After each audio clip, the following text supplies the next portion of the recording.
मालकानगिरी जिला परिषद अध्यक्ष जाल जातिगत प्रमाणपत्र देइथिबा अभियोग करिसेंती मालकानगिरी जिला बहुजन समाजवादी पार्टी।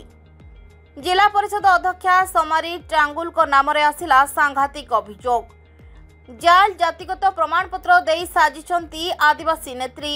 बहुजन समाजवादी पार्टी पक्षरु आज एक सांबादिक सम्मेलन माध्यम एमिति सांघातिक अभियोग करा जायछि।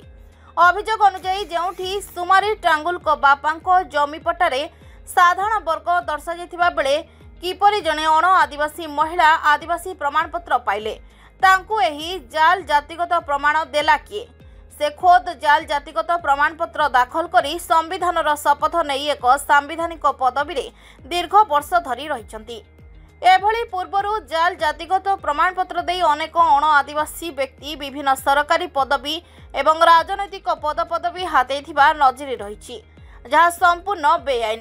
एणु जिला परिषद अध्यक्ष समारी टांगुल विरुद्ध में दृढ़ कार्यानुष्ठान दाबी करिछि मालकानगिरी बहुजन समाज पार्टी।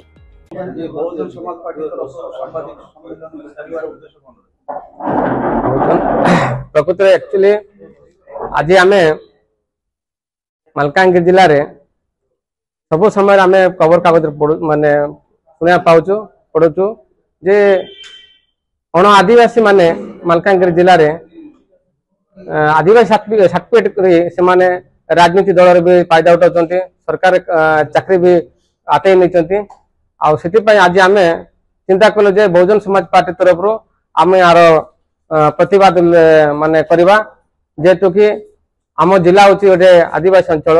ये अंचल आदिवासी लोकंकर जो माने सरकार गाइडलाइन अच्छी जो रिजर्वेशन जाक से सामाजिक आर्थिक सब क्षेत्र उन्नति पाई, तो से सब सुविधा अण आदिवासी माने माने तार चंचकता करी सरकार चाकरी धरी से माने चंचकता करी सर्टिफिकेट नहीं चाकरी भी करुचंती। किछि लोक आ राजनीतिक पदवी भी हासिल करी दिगरे से माने तांकर भोग विलास करुचंती।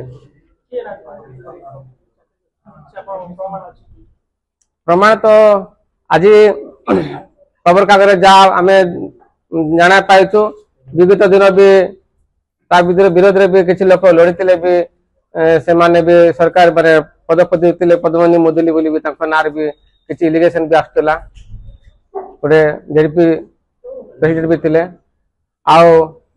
पूर्वतन किसी वर्ष तले भी आमर जड़े बीडीओ सार से भी जड़े अण आदिवासी बोली विरोध में भी किसी मालकानगिरी जिलार सोशल मूवमेंट लोक से भी विरोध करते विषय भी इलिगेशन करते।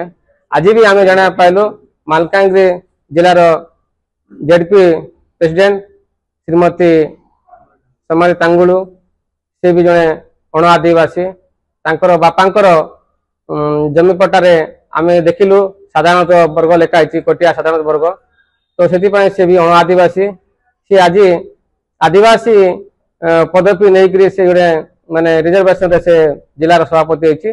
प्रतिवाद आम बहुजन समाज पार्टी तरफ आम प्रतिवाद करुचु।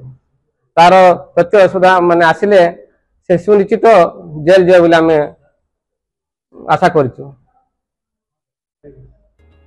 मालकानगिरी जिलार शरद चंद्र खरांक रिपोर्ट हर्षिका मीडिया।